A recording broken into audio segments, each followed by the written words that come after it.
Raja. No, I am Rajasimha.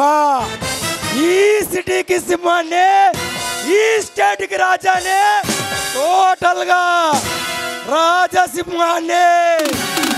అలాగే సింహ, నిన్ను arrest చేసి తీసుకెళ్ళడానికి వచ్చిన సిబిఐ ఆఫీసర్ చరణ్ని. నన్ను అరెస్ట్ చేసే దమ్ము ధైర్యం ఏ పోలీస్ ఆఫీసర్కి లేదు.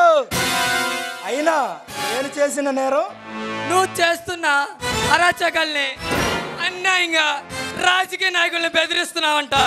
అలాగే రాజకీయ నాయకుల్ని చంపేస్తానని బెదిరిస్తున్నావంట.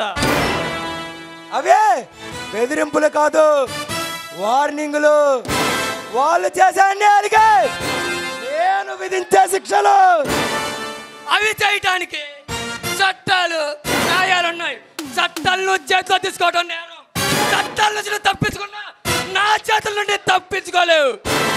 అన్ని తెలిసి కూడా ఏం చేసింది ఈ చట్టం, ఈ న్యాయం? నా నుండి నా రాజును వేరు చేసినప్పుడు ఏం చేశాయిరా ఈ చట్టం, ఈ పోలీస్ వ్యవస్థ? ఆ కేసుని ఇన్వెస్ట్ చేయడానికే వచ్చా. నువ్వు నా సాయం చేస్తే నీకు న్యాయం నేను చేస్తాను.